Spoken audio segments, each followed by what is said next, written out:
ఎవరికి అర్థం కాని అర్థమైనట్టు విధంగా ఉండేవి తమిళ రాజకీయాలు. ఒకవైపు పెరియార్ సిద్ధాంతాలు, మరొక వైపు కమ్యూనిస్ట్ సిద్ధాంతాలు, కానీ ఎక్కువగా ఉండేది హిందూయిజం. తమిళనాడులో హిందూయిజం ఉంటుంది, కానీ పెరియార్ సిద్ధాంతాలు, కమ్యూనిస్ట్ సిద్ధాంతాలే ఉంటాయి అక్కడ. అందుకే స్టాలిన్ కావచ్చు, మిగతా వారు కావచ్చు గెలుస్తూ వచ్చారు అక్కడ.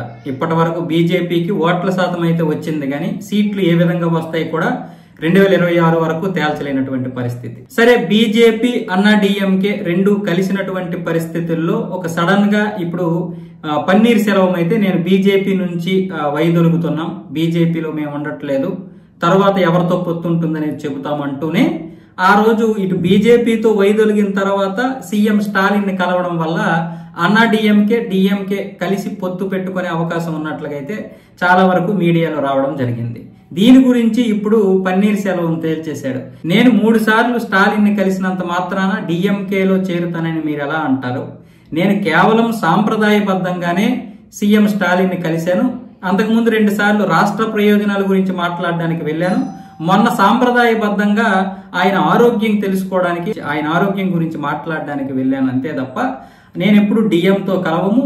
మేము మాజీ ముఖ్యమంత్రులైనటువంటి జయలలిత, ఎంజి రామచంద్రన్ యొక్క విలువల్ని కాపాడుకుంటూ 2026లో ప్రజా వ్యతిరేక ఉద్యమాలు చేపడుతూ అధికారాన్ని అయితే చేపడతాం. ఖచ్చితంగా అన్నా డిఎంకే వచ్చే ఎన్నికల్లో గెలుస్తుంది. అప్పుడు ఎవరితో పొత్తు పెట్టుకుంటామో చెబుతాము. ఖచ్చితంగా డిఎంకేతో మాత్రం మేము పొత్తులో ఉండమంటూ పన్నీర్ సెల్వం అయితే తేల్చి చెప్పేశాడు.